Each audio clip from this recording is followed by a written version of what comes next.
কোটা সংস্কার আন্দোলনের সময় রাজধানীর বাড্ডা থানায় দায়ের করা 3টি হত্যা মামলায় সাবেক মন্ত্রী দীপু মনিকে গ্রেফতার দেখানো হয়েছে। একই থানায় দায়ের করা আরও 2টি হত্যা মামলায় আরেক মন্ত্রী আনিসুল হক, উপদেষ্টা সালমান এফ রহমান এবং প্রতিমন্ত্রী জুনায়েদ আহমেদ পলকও গ্রেফতার দেখানো হয়েছে। এছাড়া বাড্ডা থানার তহিদুল ইসলাম হত্যা মামলায় গ্রেফতার দেখানো হয় সাংবাদিক মোজাম্মেল বাবুকে। এদিকে বেসরকারি টেলিভিশন চ্যানেল আইয়ের পরিচালক শাইখ সিরাজের বিরুদ্ধে চাঁদাবাজি ও প্রতারণা মামলা হয়েছে। মহিম মিজানের রিপোর্ট। সকাল 8টার দিকে পতিত সরকারের সাবেক 2 মন্ত্রী দীপু মনি ও আনিসুল হক, উপদেষ্টা সালমান এফ রহমান ও প্রতিমন্ত্রী জুনায়েদ আহমেদ পলককে আদালতে আনা হয়। পরে তাদেরকে বাড্ডার প্রগতি সরণিতে হাফিজুল শিকদার হত্যা মামলায় গ্রেফতার দেখানোর আবেদন করলে আদালত তা মঞ্জুর করেন।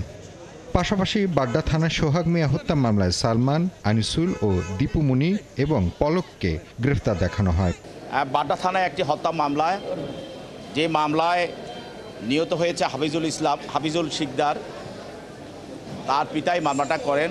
এই হত্যা মামলায় আজকে তদন্তকারী কর্মকর্তা প্রাথমিক তদন্তে সাবেক অবৈধ মন্ত্রী ডাক্তার দীপু মনি, সালমান এফ রহমান, আনিসুল হক এবং জুনায়েদ আহমেদ পলক সহ এই 4 জনকে এই মামলায় তদন্তকারী কর্মকর্তা গ্রেপ্তার দেখানোর জন্য দরখাস্ত দাখিল করেন।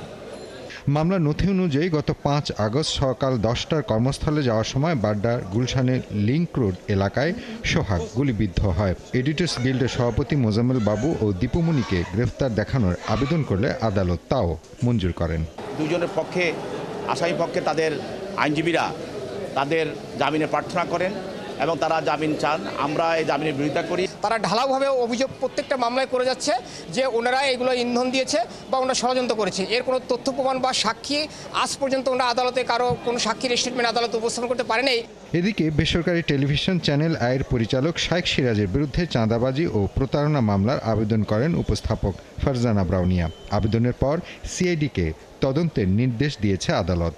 এই মামলার প্রধান আসামি শাইখ সিরাজ রয়ের এজেন্ট হিসেবে ওনাকে বিভিন্নভাবে হয়রানির শিকার করেছে, ওনার টাকা পয়সা আত্মসাৎ করেছে। একজন মিডিয়া কর্মীকে যদি বিনা বাক্য ব্যয়ে, কথোপকথন ছাড়া হঠাৎ করে তার বেতন বন্ধ করে দেওয়া হয়, তাহলে তার রুচিতে আঘাত পড়ে। মামলার আসামি কাকে করেছে? শাইখ সিরাজ করেছি, কারণ ফরিদুর রেজা সাগর লিখেছেন এই ঘটনাটি ঘটিয়েছেন শাইখ সিরাজ।